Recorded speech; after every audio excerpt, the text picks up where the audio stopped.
ጋይስ እንደምትመለከቱት እንግዲህ እነዚህ ምግቦች አዘጋጅተናል ማለት ነው። ለነዚህ ልጆች በደንብ አድርገው ጠግበው ተጫውተው ፈታ ብለው ቀናቸውን እንዲያሳልፉ ማለት ነው። ስለዚህ ከዲቻ ቦይስ እንጀምራለን። ዲቻ ቦይስ ኑ እንጀምራለን። ከዛ ሁሉም ምግባቸውን ይይዛሉ ማለት ነው። ናኒ አባት ሳህን ያዝ። ሳህን አንሳ። ና ንጉሴ ዮ ናፒ ፎከስ አንዴ ዲቻ ፎከስ ና ያዝ። ሳህን ያዝ። አይዞህ አንሳ። ወንድም አለ ወንድሜ እንትን ታግዛቸዋለህ?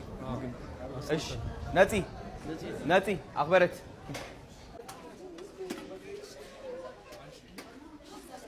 አክበረቴ ቁርስ በልተሻል? አልበላሽማ? በላይ ሄዴ ጉዲ በስመ አብ በርገር በላይ እኛ እንሂድ። እሺ ፈልጋት ነው ነው አንዴ ሃይ እንዴት ነሽ? ነይ ሰልፍ ያለ ቆይ ነይ ኩዊ ልታጠናለ ካሜራ ጎበዝ ነሽ። ታውቃለህ